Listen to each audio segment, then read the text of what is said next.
क्या हुआ? परमधाम को नीचे उतार लिया क्या? हाँ। स्वस्तिक चिन्ह का अर्थ क्या है? स्वस्तिक चिन्ह का अर्थ क्या है? स्वस्तिक माने कल्याणकारी, स्वस्थिति में टिकना, यही कल्याण है। स्व माने आत्मिक स्थिति, बिंदु रूप में टिक जाना, सिवाय ज्योति बिंदु आत्मा के और कुछ भी याद नहीं। बाप भी याद है तो ज्योति बिंदु आत्मा भी याद है। क्योंकि बाप ही है जो स्वास्तिका की चारों भुजाओं से चक्र लगाता है। कोई और आत्मा है जो चार युगों का पूरा चक्कर लगाती हो? 5000 वर्ष का पूरा चक्कर कौन लगाती है? एक दिन भी कम नहीं। बाप ही है। बाप के साथ वो 8 बच्चे भी हैं जो सारी मनुष्य सृष्टि के पूर्वज कहे जाते हैं। तो जो पूरा चक्कर लगाते हैं वो ही ऊंचे से ऊंचे कल्याणकारी हैं। इसलिए मकान बनावेंगे, दुकान बनावेंगे, कारखाना बनावेंगे, पूजन करेंगे तो कौन सा चिन्ह बनाते हैं? स्वास्तिका का चिन्ह बनाते हैं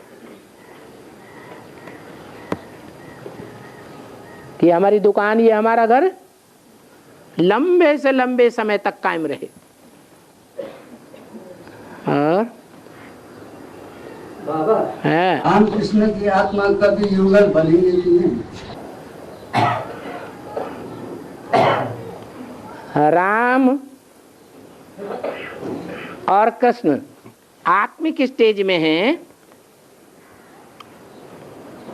तो भाई भाई हैं। देह में आते हैं पहली बार,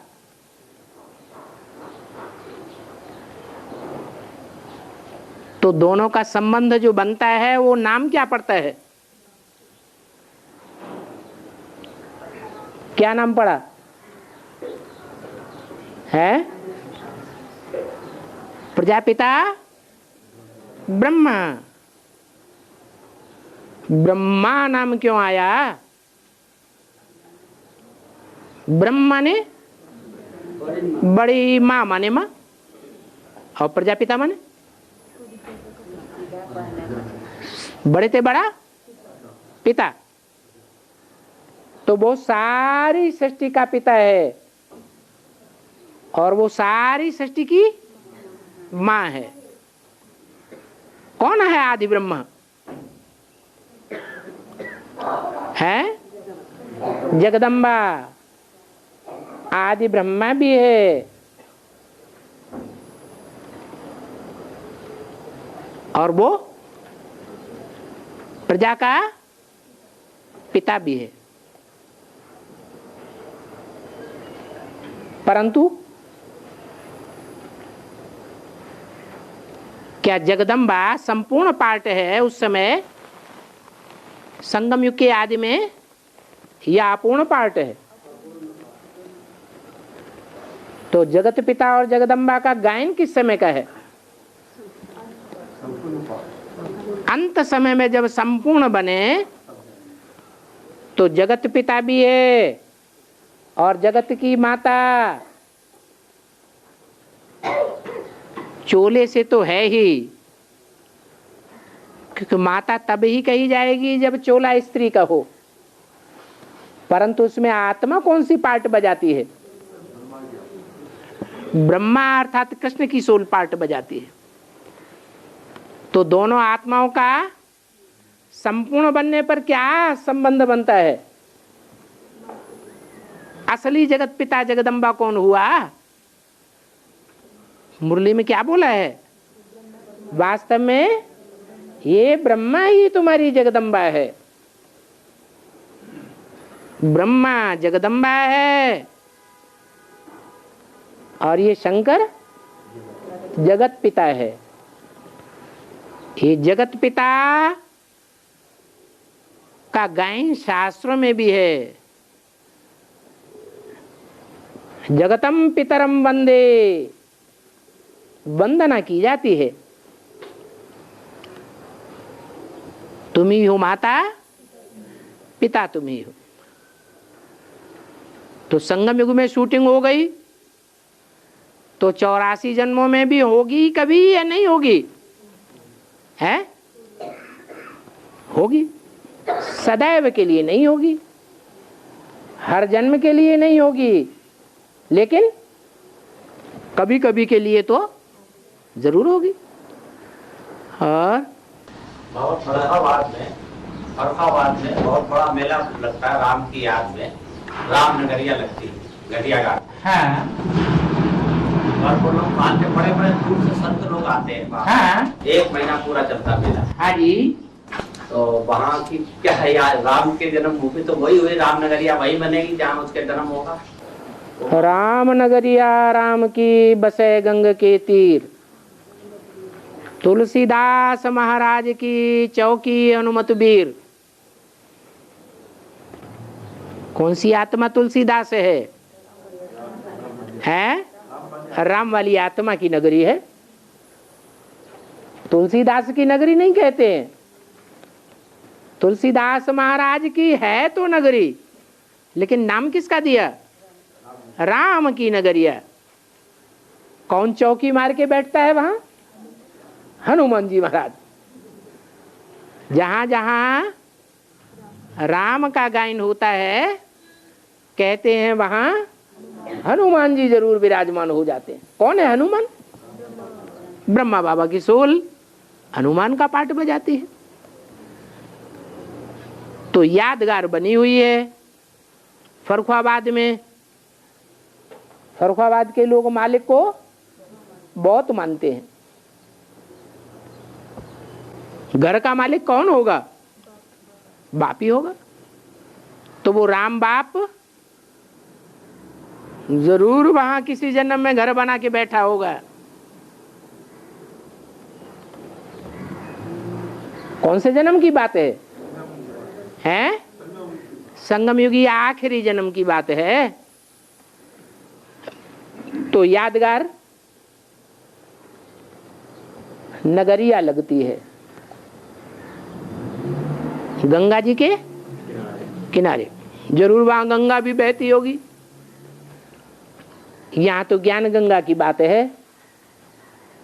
और चित्रकूट का घाट भी वही हो गया है? नहीं, रामनगरिया गंगा के घाट पर फर्रुखाबाद के नीचे है। फर्रुखाबाद ऊंची स्टेज में है तो भी रामनगरिया तो गंगा के तलहटी में होती है। और वो है चित्रकूट। चित्र माने फोटो, कूट माने पहाड़। कैसी स्टेज वहां बनती है? पहाड़ जैसी ऊंची स्टेज बनती है। उसकी यादगार है चित्रकूट। और बाबा बेहद की भाषा में कुछ कहाँ बना? बांदा। जहाँ बहुत बांधा बांधी होती है, माया बहुत बांधा बांधी करती है, तो जो श्रेष्ठ आत्माएं होती हैं तीखा पुरुषार्थ करने वाली, उनका पुरुषार्थ भी कैसा हो जाता है? बहुत तीखा ऊंचा पुरुषार्थ हो जाता है। तो बांदा जिले में चित्रकूट यादगार बनाई दी है जी, यूपी में। हाँ जी। और बाबा अयोध्या जो है पूरब में दिखाई है और मथुरा जो है पश्चिम में है। इसका मथुरा यमुना के किनारे है यमुना नदी। बाकी मिट्टी कैसी है? देह अभिमानी की मिट्टी कैसी है? चिकनी मिट्टी है। वो देह अभिमान जिसको चिपक जाता है जल्दी छूटता नहीं। तो वो मथुरा नगरी यमुना के किनारे दिखाई गई है। वहां पर कृष्ण का जन्म दिखाया है। वहीं नजदीक वृंदावन है, जहां कृष्ण के चरित्र बहुत प्रसिद्ध हैं।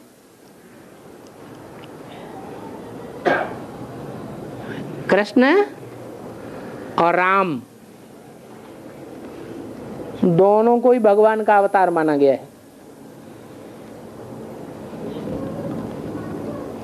परंतु दोनों में अंतर क्या है?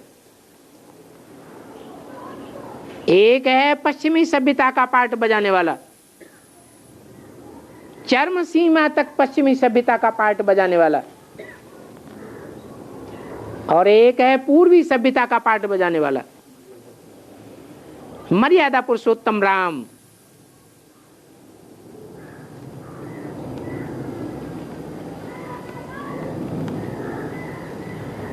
तो राम को और कृष्ण को क्या अंतर दिखाया है?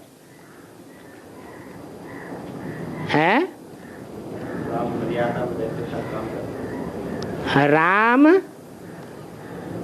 बुद्धियोग से मर्यादा में रहकर सारा कार्य करता है, और कृष्ण मर्यादाएं सारी टूटी हुई हैं। जैसे पश्चिमी सभ्यता में एक नारी व्रत रखते हैं कि मर्यादा तोड़ देते हैं, मर्यादा तोड़ देते हैं। इसलिए कृष्ण और क्राइस्ट की राशि मिलाई जाती है।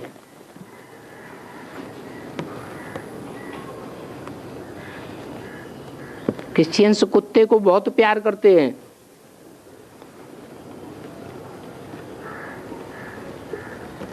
राम के लिए नहीं ऐसे दिखाया है। जो राम के फॉलोअर्स हैं वो सूर्यवंशी हैं, कृष्ण के फॉलोअर्स चंद्रवंशी हैं।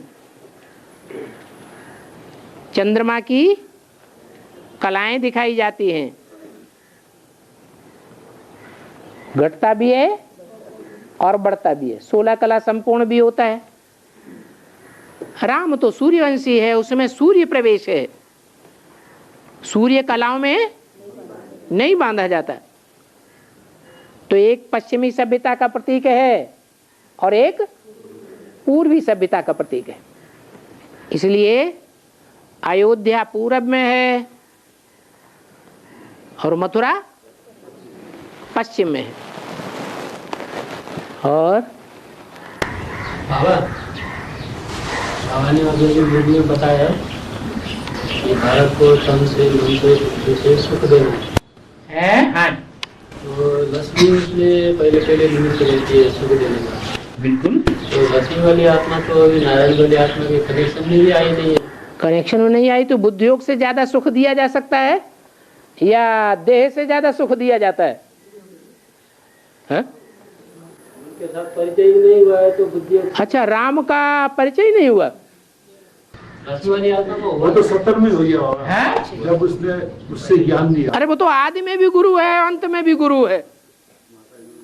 हैं? वो गुरु है या नहीं है? बेसिक में भी गुरु है या नहीं है? बेसिक में भी गुरु है, और एडवांस में पवित्रता का गुरु है या नहीं है? लेकिन एडवांस में तो अभी कनेक्शन में आई नहीं। अभी नहीं आई है तो क्या खत्म हो गया संगम युग? तो कब देने की निमित्त बनती है? सुख देने की निमित्त कब बनती है? जब 40 वर्ष पूरे हो। तमो प्रधान से सतो प्रधान बनने में कितना टाइम लगता है? तो कब से गिनेंगे? 76 से गिनेंगे। 76 से लेकर 40 वर्ष जोड़ दिए तो कौन सा सन आता है? 2016 आता है। 77 है संपूर्णता वर्ष, तो 2017 में प्रत्यक्षता होनी चाहिए आसपास।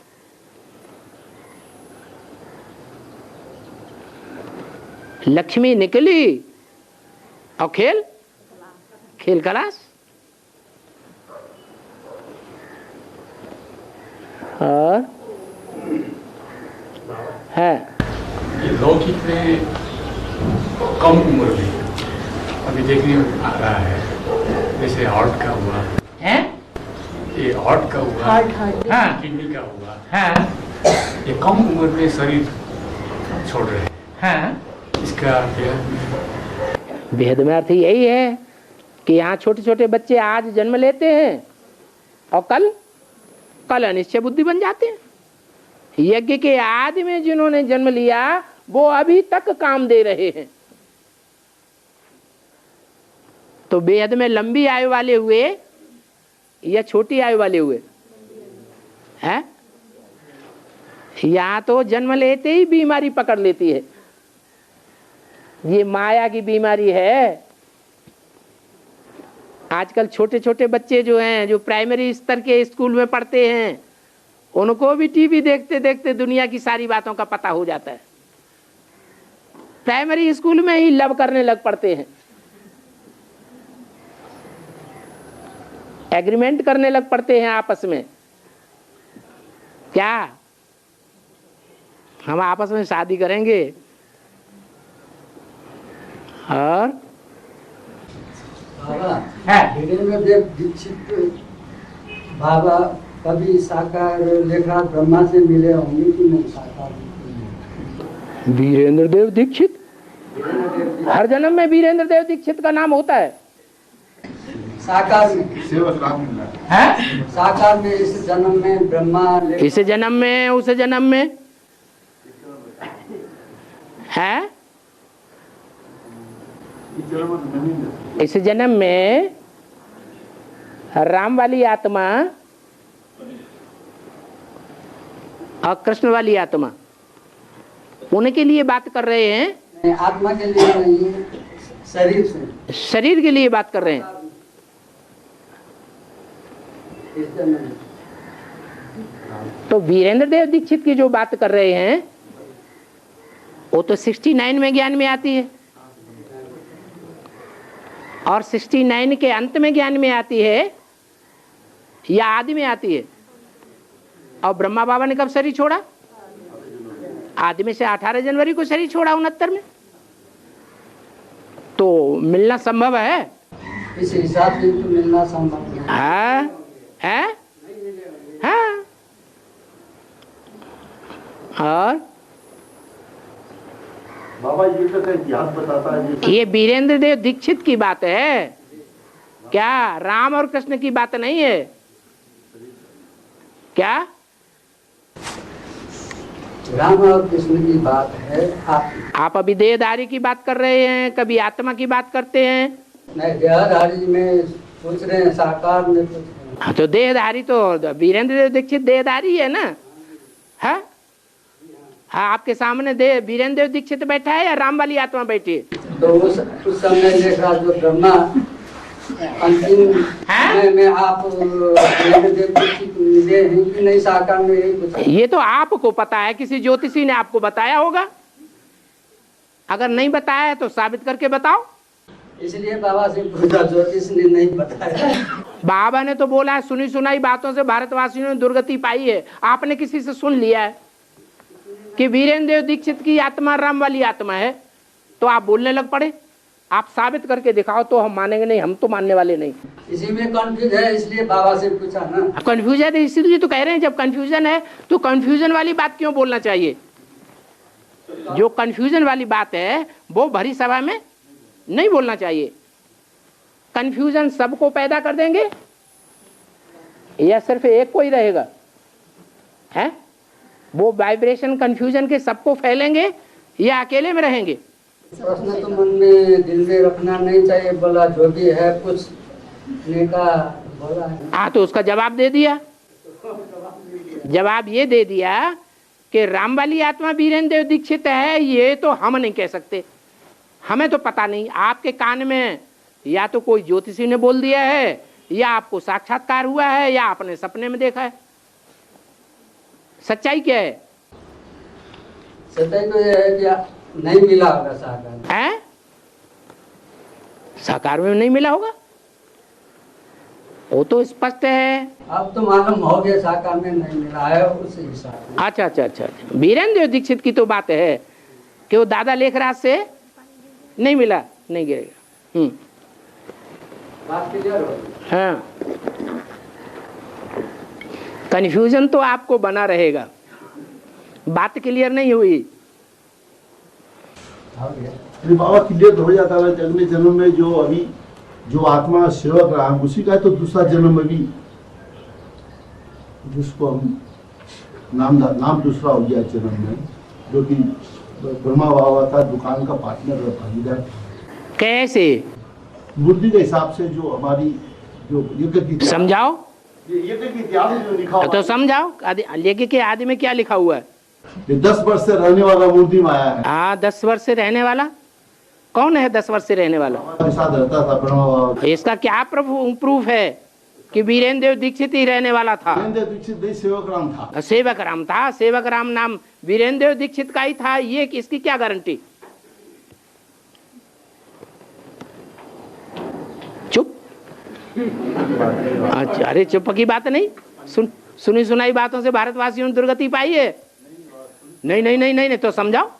नहीं, जैसे हमारी बुद्धि में भी आता है 10 वर्ष से रहने वाला। कोई भी हो सकता है, XYZ। ये ब्रह्मा बाबा को जब मैंने मम्मा ने शरीर छोड़ा उसके बाद बाबा को एहसास हुआ कि 10 वर्ष से रहने वाली कोई आत्मा थी और एक कोई माता थी जिनके वही। बाबा को एहसास नहीं हुआ, ये तो मुरली में शिव बाबा ने बोला है ब्रह्मा के मुख से कि 10 वर्ष से रहने वाला ध्यान में जाती थी, मम्मा बाबा को भी दिल कराते थे, उनमें शिव बाबा प्रवेश करते थे। ब्रह्मा क्या खुली ना, ब्रह्मा ये काम सुना उस चीज को। जैसे ब्रह्मा बाबा समझदार है या बच्चा बुद्धि है? वो क्या समझेगा? वो तो जितना सुना दिया उतना रट्टा लगा लिया। उनके बच्चों ने भी ऐसे ही किया। एडवांस में तो क्लियरिफिकेशन हो रहा है। एडवांस में तो 76 के बाद से क्लियरिफिकेशन आ रहा है उसका, हर चीज का। गीता वही तो बात है, जिनको एडवांस में निश्चय आ रहा है वो 8 प्रश्नों का जवाब क्यों नहीं देते अभी तक?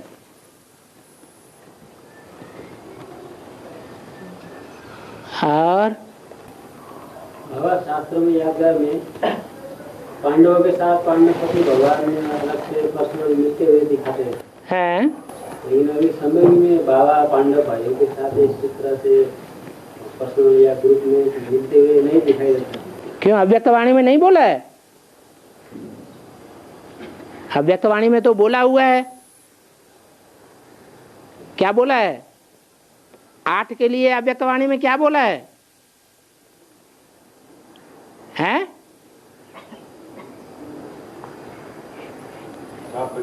बाप बच्चों के बिना नहीं रह सकते, बच्चे बाप के बगैर नहीं रह सकते। कम से कम फोन के द्वारा जरूर कनेक्शन में रहेंगे।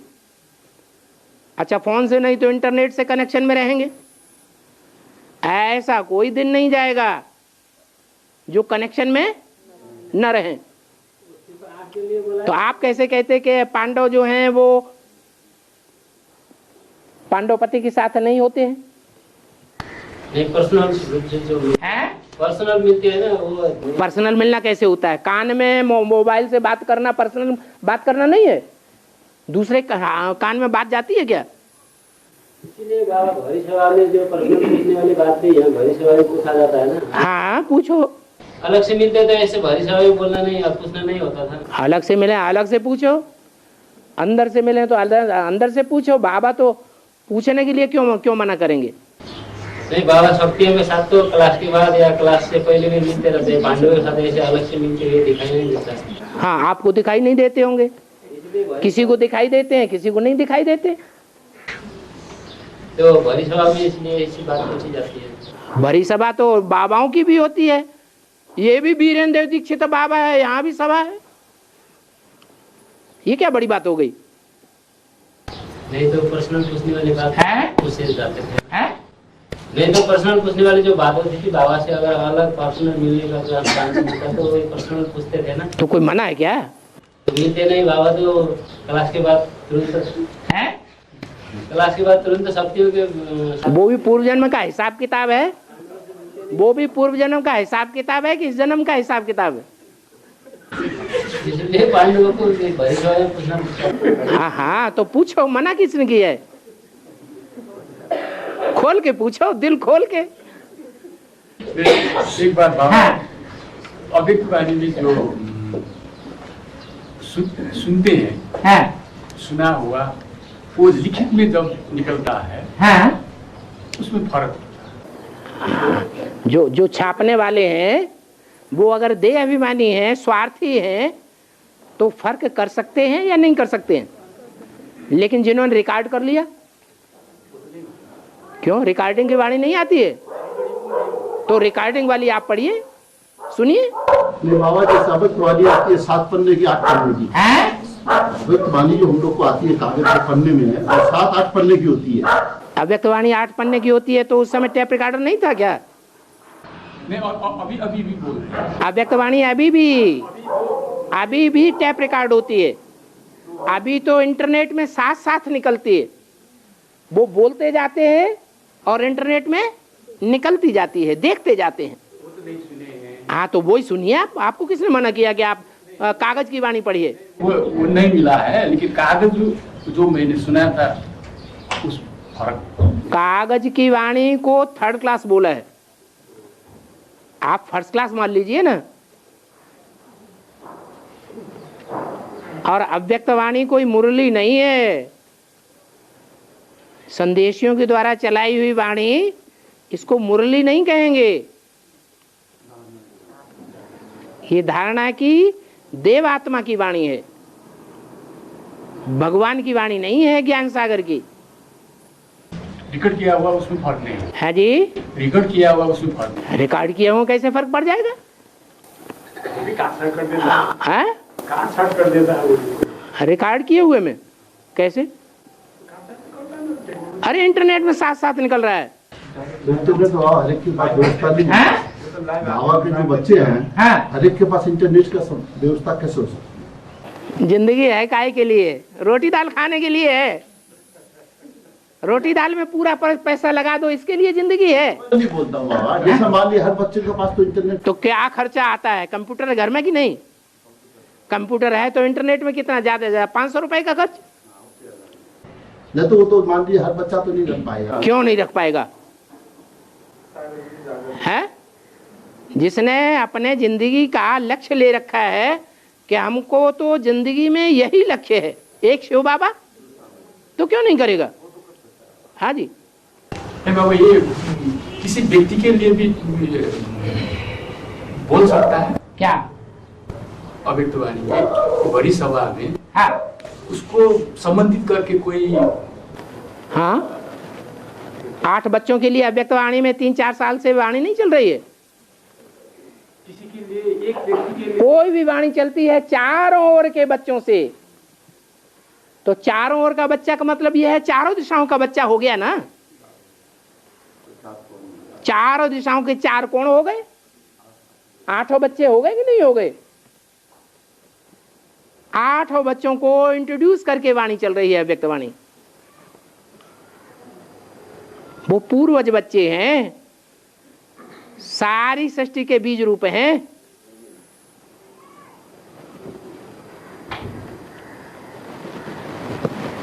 सारी सृष्टि उन बच्चों में समाई हुई है। जैसे कि हर एक सितारे में दुनिया समाई हुई है। और चालीस वर्ष का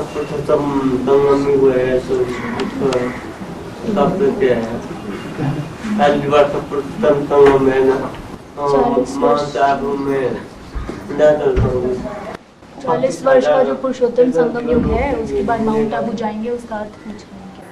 उसके बाद माउंट आबू जाएंगे। 25,000 को हाँ, जीवन मुक्ति मिलेगा। 25,000 को जीवन नंबरवार मिलेगा।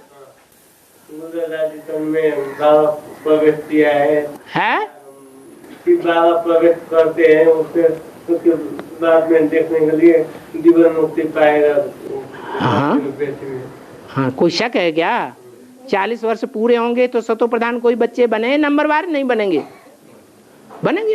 बाबा वो कह रहे हैं गुलजार दादी में बाबा आते हैं, उनसे जो डायरेक्ट सुनेंगे वही जीवन मुक्ति पाएंगे। गुलजार दादी में जो डायरेक्ट सुनेंगे वो जीवन मुक्ति पाएंगे। माने जीवन मुक्ति देने वाला ब्रह्मा की सोल है या शिव की सोल है? और गुलजार दादी में कौन आता है? ब्रह्मा बाबा मुक्ति जीवन मुक्ति देने वाले हैं। खुद तो सूक्ष्म शरीर के बंधन में बंधे हुए हैं। बाबा जीवन मुक्ति देते हैं, बाबा को जीवन मुक्ति देते हैं, उनको पास में जाकर मुक्ति मिला है। बेसिक वाले ऐसा बोलते हैं। आप बोलते हैं, हमने तो बेसिक वालों को नहीं सुना। आपको विश्वास है तो बेसिक वालों की बातें करते, शिव बाबा की बात नहीं करते। शिव बाबा ने तो कहा मेरे सिवाय और मुक्ति जीवन मुक्ति कोई किसी को दे नहीं सकता, ब्रह्मा भी नहीं दे सकता। वो लोग तो सब कुछ मिलेगा, वो लोग तो सब कुछ मिलेगा ब्रह्मा बाबा से बोलते थे। ब्रह्मा बाबा से मिलेगा तो दुनिया में चित्र होने चाहिए शंकर और विष्णु की तरह। बाबा वो बोलते हैं ना, दादी की तारीफ करके तो यार बाद में पार्टी चले गया तो उसमें जान सुना पड़ेगा तो ठीक है। मुरली में तो ये बांध जाते हैं, जो जीवन मुक्ति मिलना है तो आपको सेवा करना है तो दाना ठीक है, तो मुरली में बताया। और जीवन मुक्ति मिलना है, तुम्हारी दादी और दीदी दादाओं को जीवन मुक्ति मिल रही है कि मरण मुक्ति मिल रही है? और तुम्हारे ब्रह्मा को मरण मुक्ति मिली या जीवन मुक्ति मिली? जीवन मुक्ति। जीवन मुक्ति, जीवन रहा उनका, जीवन तो खलास हो गया। जीवन मुक्ति उसे कहते हैं कि जीवन भी रहे और दुख दर्दों से मुक्ति भी हो जाए। तो ना ब्रह्मा की हुई जीवन मुक्ति और ना ब्रह्मा के बच्चे दीदी दादी दादाओं की हुई। सब अकाले मौत में शरीर छोड़ रहे हैं ब्रह्मा की तरह। सूक्ष्म शरीरधारी भूत प्रेत बन रहे हैं। इसे मुक्ति कहा जाता है। और बाबा इसे कहा गया है कि तुम्हारा किला ऐसा मजबूत बन जाएगा कि कोई भिखारी प्रवेश नहीं कर सकता। ठीक है, लेकिन आज मधुबन में जो बीके वाला बना रखा है, जो 50,000 60,000 जो जमा हो रहे हैं, उसमें तो 90% भिखारी आत्मा ही जा रही है ना वहां तो अभी। तो उनके लिए तुम्हारा कहा है? तुम्हारा किसके लिए कहा है? तुम्हारा बीके के लिए कहा है या तुम्हारा उन बच्चों के लिए कहा है जो सन्मुख बैठे आज भी मुरली सुन रहे हैं? किसके लिए कहा है? जो बाबा जो 8 पॉइंट निकाले हैं, इस पर तो ये पॉइंट भी तो आ सकता है जो आज जो वहाँ जाके हुजूम जमा हो रहा है, हाँ। तो भक्ति मार्ग का शूटिंग होके खाली अट्ठो खाने दिखाओ। तो उनके लिए तो तुम्हारा कहा ही नहीं, ओनली फॉर एग्जीबिशन। उनके लिए तुम्हारा नहीं कहा। तुम्हारा शब्द उनके लिए बोला है जो सन्मुख बैठ करके आज भी मुरली सुनते हैं शिव बाबा से, ब्रह्मा बाबा से नहीं।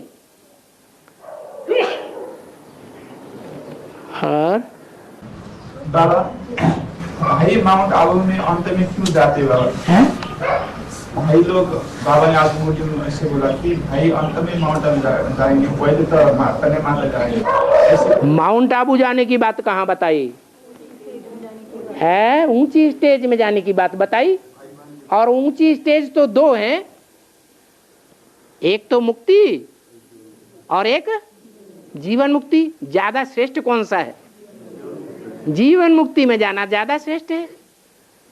तो जीवन भी रहे और दुख दर्दों से मुक्ति भी मिल जाए, ऐसी नई दुनिया में पहुंच जाएं जहां दुख दर्द हो ही नहीं।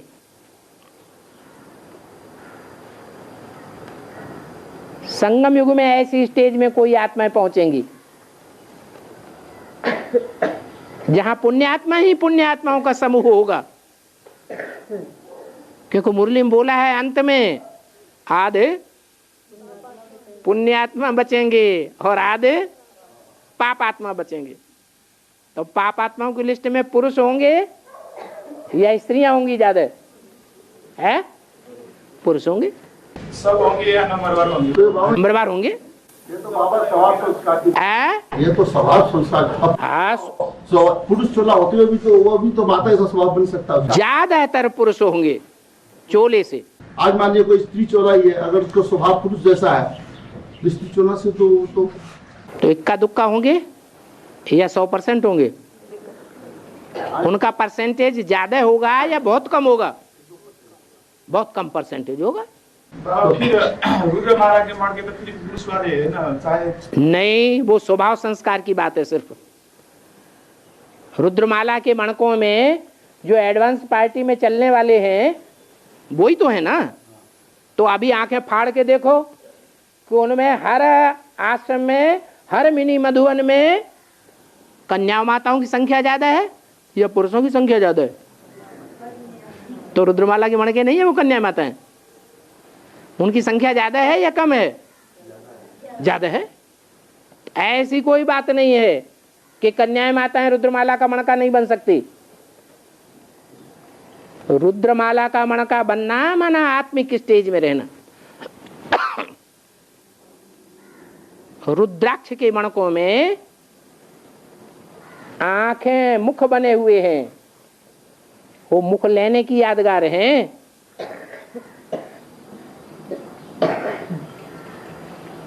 कोई मणका एक मुख का है, उसमें एक ही बाप दादा ही प्रवेश कर सकते हैं और कोई नहीं कर सकता। कोई मणके ऐसे हैं जिनमें 14 आत्माएं भी प्रवेश करती हैं।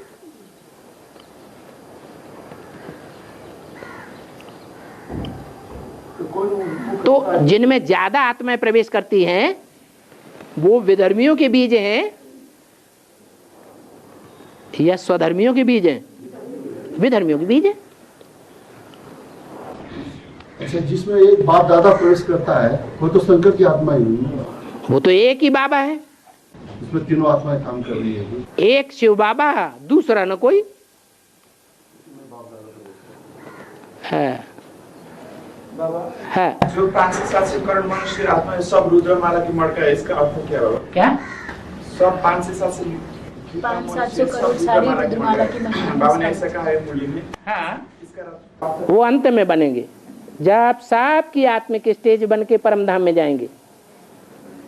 भले सजा खा के जाएं या कर्म भोग भोग के जाएं या याद में जाएं, जाएंगे आत्मिक स्टेज में। तो विजयमाला के मणके भी क्या हो गए? वो भी रुद्रमाला के मणके हो गए। और ब्रह्मा कृष्ण की आत्मा द्वारा ब्रह्मा और कृष्ण की आत्मा द्वारा बोली गई अव्यक्त वाणी शिव बाबा की मुरली वाणी से क्रस नहीं करती है। हाँ, तो बाबा हिरण के रूप में पाठ बजाने वाले कृष्ण की आत्मा है? हिरण के रूप में पाठ बजाने वाले कृष्ण की आत्मा हिरण हीरोइन हीरोइन के रूप में पाठ बजाने वाली कृष्ण की आत्मा तो स्वर्ग के खोलने का निमित्त बनती है। हाँ, और फिर प्रवेश करके धर्मराज का पाठ भी बजाती है। प्रवेश करके धर्मराज का पाठ, उसका प्रवेश करना धर्मराज के पाठ के रूप में, बाप के रूप में होगा या कोई दूसरे रूप में होगा? फिर प्रवेश करने वाली आत्मा तो वही है ना। हाँ हाँ, लेकिन वो बाप का ही रूप धर्मराज का रूप होगा और वो इशारे से कार्य कराएगा या प्रैक्टिकल में होगा? वो बुद्धि योग से धर्मराज बनेगा या वाचा से बनेगा? कैसे बनेगा? बुद्धि योग से बनेगा। और तो फिर दूसरी और वही आत्मा अरियल वैद या पक्षापति या बलराम या हिरण्याक्ष के रूप में जो पार्ट बजाती है। मतलब ये अपोजिट जैसा लगता है, मतलब आपस में विरोधाभास जैसा लगता है। वो तो संपन्न स्टेज की बात है। संपन्न स्टेज में अच्छा पार्ट बजाएगी या बुरा पार्ट बजाएगी? कैसा पार्ट बजाएगी? संपन्न स्टेज में तो अच्छा ही बजाएगी ना। ये तो अधूरी स्टेज है।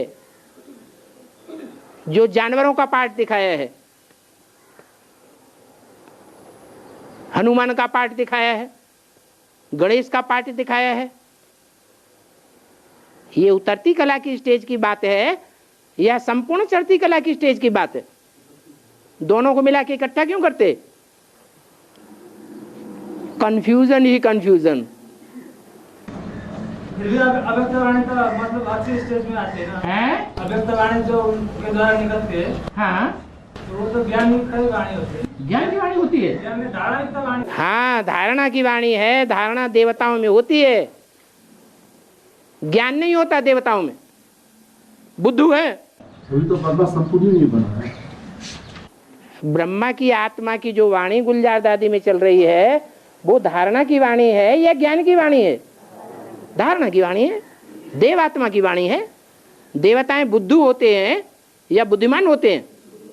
बुद्धू है, लेकिन धारणावान है। तो जिसमें धारणा होगी वो धारणा की बात सुनाएगा, जिसमें ज्ञान होगा वो ज्ञान की बात सुनाएगा।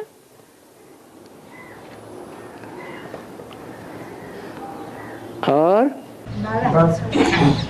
बाप की याद में खड़ी होना चाहिए। बाप की याद में खड़े होना चाहिए का मतलब पुरुषार्थ में बैठ नहीं जाना है, खग्गियां मारना चाहिए। जैसे कोई नाचता है ना, यूं यूं करते करते हैं तो खग्गियां मारना हो गया। खुशी में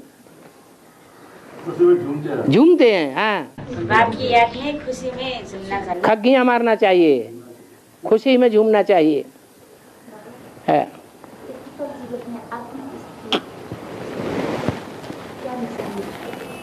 प्रैक्टिकल जीवन में आत्मिक स्थिति की क्या निशानी है?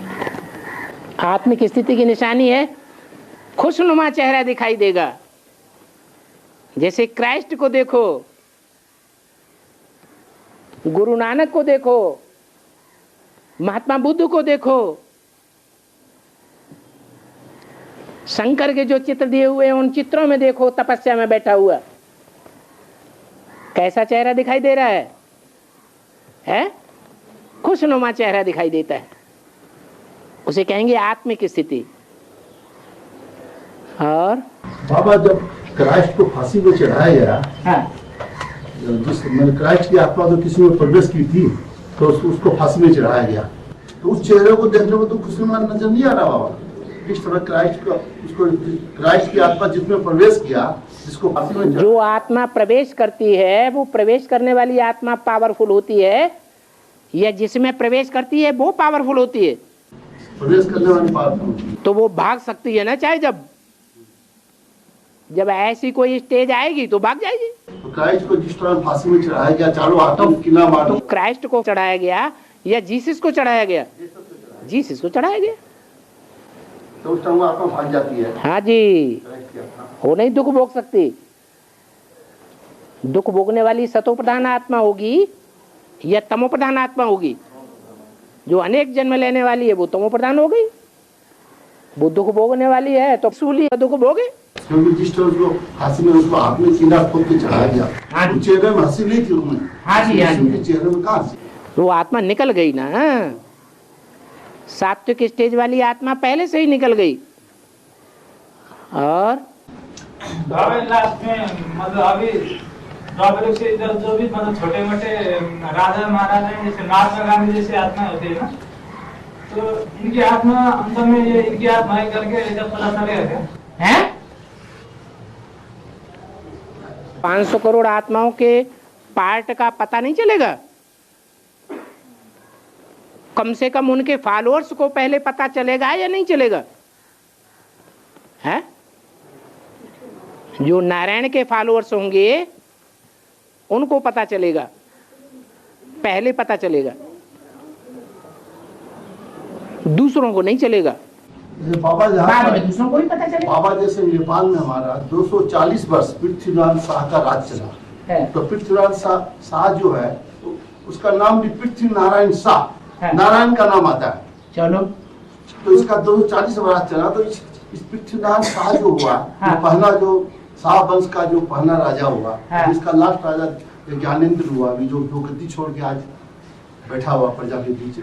तो मान लीजिए पृथ्वीनारायण शाह का जो पार्ट है वो तो नाम का ही पाठ होना चाहिए। चलो नाम के आधार पर आप समझ लो, लेकिन और दूसरे प्रूफ भी तो मिलने चाहिए।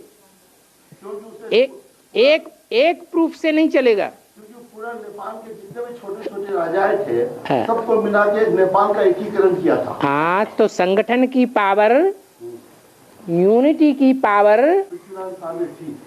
उसी आत्मा में होगी जिसने जिस संगम युग में यूनिटी बनाई होगी।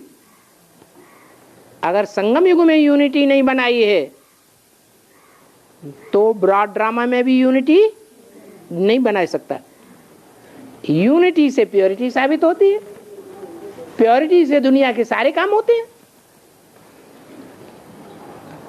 तो प्योरिटी बाबा लास्ट जो कलयुग का पाठ चलता है, मान लीजिए अब 240 पढ़ने का जो पाठ है कुछ तो पहले नारायण में और लास्ट नारायण में अंतर होगा या नहीं होगा? लास्ट का नारायण तो भिखारी हो जाता है ना। जो लास्ट का नारायण है वो नाम बाला करने वाला होगा या बाप दादे का नाम डुबोने वाला होगा? लेकिन उसका नाम तो अभी भी नेपाल के इतिहास में अमर हो रखा है। किसका नाम? पृथ्वीनारायण शाह। अरे लास्ट की बात कर रहे हैं हम। और दृष्टि कौन सी आत्मा के लिए है? दृष्टि कौन सी आत्मा के लिए? क्या कौन सी आत्मा देती है वास्तव में, राम या शिव? ये तो समझने वालों की बुद्धि की बात है। उन्होंने ज्ञान कितना उठाया है, ज्ञान क्या कहता है। तो शिव बाबा से ही दृष्टि लेनी चाहिए या देहधारियों से दृष्टि लेनी चाहिए? आज की मुरली में बता दिया, प्रजापिता है तमो प्रधान और शिव वाली आत्मा है सतो प्रधान। सतयुग कौन स्थापन करने वाला है? शिव बाबा सतयुग स्थापन करने वाला है। प्रजापिता वाली आत्मा वो तो है ही तमो प्रधान। तुम सब बच्चे तमो प्रधान हो, तुम सर्विस नहीं करते हो, तुम्हारे द्वारा बाप दादा सर्विस कराते हैं। और फिर बाबा शिव निराकार को तो मन होता नहीं है? शिव निराकार को तो मन होता ही भी नहीं। शिव निराकार को क्या नहीं होता? मन नहीं होता, अपना मन तो नहीं होता है। राम वाली आत्मा को मन अपना मन बनाना पड़ता है। संकल्पों से सृष्टि कौन रचता है, राम या शिव? ब्रह्मा संकल्पों से सृष्टि रचता है। वो ब्रह्मा कौन सा है? राम वाली आत्मा वो ब्रह्मा का पार्ट बजाती है जो संकल्पों से सृष्टि रचता है, या दादा लेखराज वाली आत्मा है? राम वाली आत्मा है। निराकारी स्टेज में है, शिव बाप की याद में है तो सतयुग की सृष्टि रचती है। साकार स्टेज में है तो कलयुग की सृष्टि रचता है। दादा खास बच्चों के लिए ट्रिब्यूनल बैठते हैं। हाँ, क्यों बैठते हैं? बच्चों के लिए ही ट्रिब्यूनल बैठती है क्योंकि बच्चों ने ही 100 गुने पाप किए हैं जैसे जन्म में ब्राह्मण बन के। पहले बाप के बच्चों को सजा मिलनी चाहिए या दुनिया वालों को मिलनी चाहिए? ज्ञान किसने लिया है? हैं? बाप के बच्चों ने ज्ञान लिया है तो सजा किसको मिलनी चाहिए? बच्चों को ही सजा मिलनी चाहिए। ट्रिब्यूनल में बाबा जो बैठती है ट्रिब्यूनल है, एक तो समझिए उसका सुप्रीमो होता है ट्रिब्यूनल में। अलावा जो 7 और अष्टदेव में हो गए ना ट्रिब्यूनल माने 3 ट्रिब्यूनल। हाँ, 3 का मतलब है उनमें एक मैन होगा, मुखिया, और 2 असिस्टेंट हुए। अरे विष्णु और ब्रह्मा क्या है? असिस्टेंट है। ट्रिब्यूनल में 3 ही बैठे हैं। हाँ जी। मुख्य कौन सा आवाज तीनों में? अरे यही पता नहीं चला कि त्रिमूर्ति में मुखिया कौन है। देव महादेव का। फिर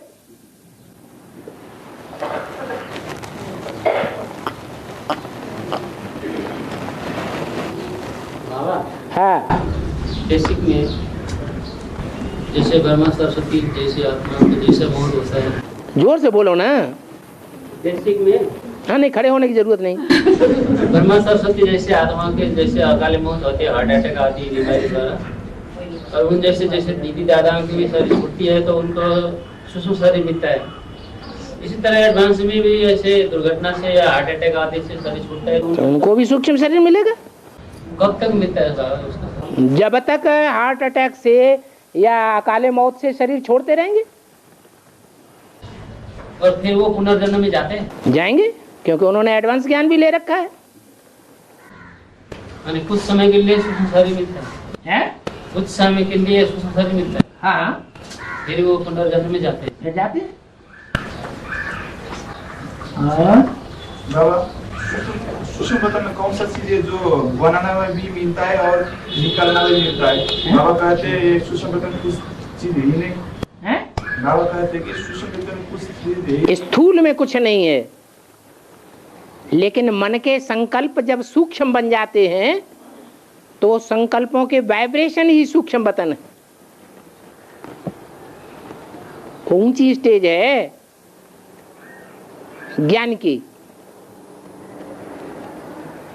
और फिर बाबा ने कहा कि आदि में सूक्ष्म बतन मैंने रचा कि साक्षात्कार मेरे। हाँ, साक्षात्कार होते थे ना। इसका अर्थ क्या हुआ?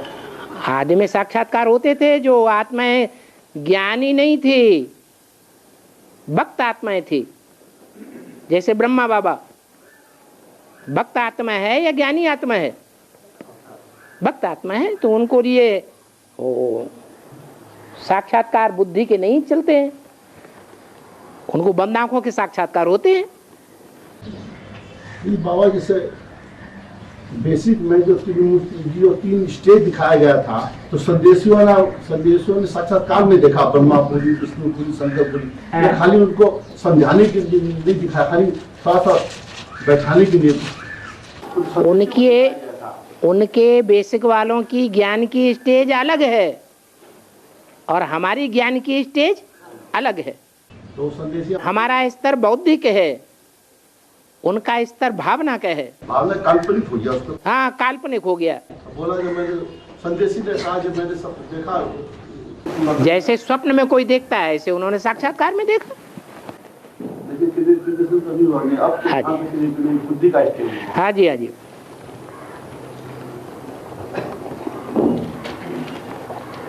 बाबा दिव्य दृष्टि की चाबी मेरे हाथ में किसी को देता है नहीं, इसका अर्थ क्या हुआ? इसका मतलब ये है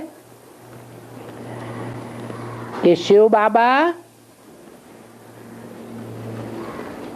ज्ञानी तू आत्माओं को ज्ञान के आधार पर साक्षात्कार कराता है। ऐसा न हो कि जो बौद्धिक आत्माएं हैं, अपवित्र आत्माएं हैं, जन्म जन्मांतर राजा बन के अपवित्र कर्म किए हैं,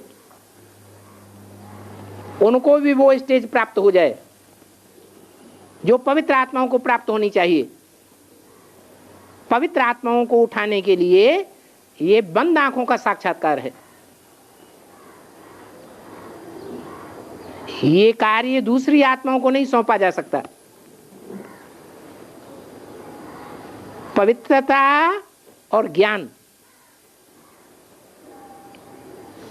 दोनों एक दूसरे के सहयोगी हैं। ज्ञान के बगैर पवित्रता कोई काम की नहीं, और पवित्रता के बगैर ज्ञान कोई काम का नहीं। ये अंधे और लंगड़े की कहानी है। इसलिए बाप जो दिव्य दृष्टि का साक्षात्कार होता है, उसकी चाबी अपने हाथ में रखते हैं। रुद्रमाला के मणकों के हाथ में नहीं दे सकते, ये तो महाभिकारी हैं, सत्यानाश करके रख देंगे। प्योरिटी को तरजीह नहीं देंगे। और बाप तो एवर प्योर है, जो जैसा होता है वैसों को तरजीह देता है कि नहीं देता है? है? देता है, तो दे रहा है।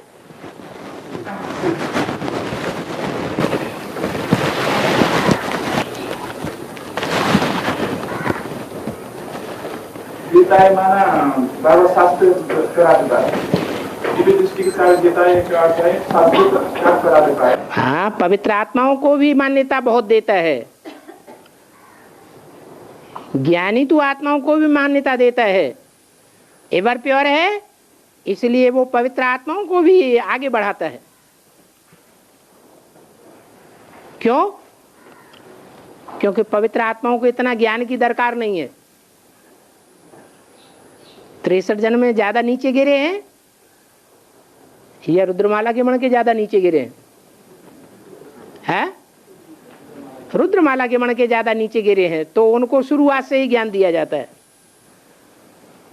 तो अपने बुद्धि का उपयोग कर लो। देखो कहां तक लंगड़ा लंगड़ा के चलते हो, नदी पार कर पाते हो कि नहीं? तुम्हारा बुद्धि का अहंकार तो मिट जाए।